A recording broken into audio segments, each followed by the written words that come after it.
जी अस्सलाम वालेकुम। आज की इस वीडियो में बात कर लेते हैं जिनका इस तरीके से स्टेटस आ रहा है, क्या वो एहल होंगी या ना एहल होंगी। तो आज की इस वीडियो में बात करेंगे, लेकिन उससे पहले आपसे छोटी सी रिक्वेस्ट करेंगे, अभी तक आपने हमारे इस यूट्यूब चैनल को सब्सक्राइब नहीं किया हुआ तो आप हमारे इस यूट्यूब चैनल को लीजिएगा सब्सक्राइब और साथ में दी गई बेल आइकन को भी प्रेस करें।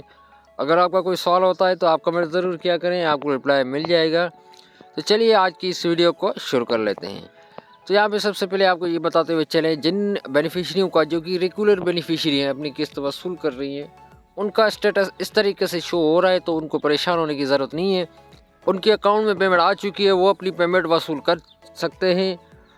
इसके अलावा जिन्होंने नया सर्वे करवाया है उनका भी स्टेटस इस तरीके से शो हो रहा है, तो उनको किस्त कब मिलेगी, तो उनको उम्मीद है कि उनको भी जनवरी तक उनको ये वाली किस्त मिल जाएगी। उनका जिनका भी स्टेटस इस तरीके से शो हो रहा है तो उनका डायनामिक सर्वे मतलब जी हो चुका है, क्योंकि ये स्टेटस इस तरीके से आ रहा है, इस वजह से आ रहा है कि ये सर्वे का मरहला कंप्लीट हो चुका है, ये दूसरा सर्वे का मरहला कंप्लीट हो चुका है। तो सब बेनिफिशरियों का इस तरीके से ही स्टेटस आ रहा है।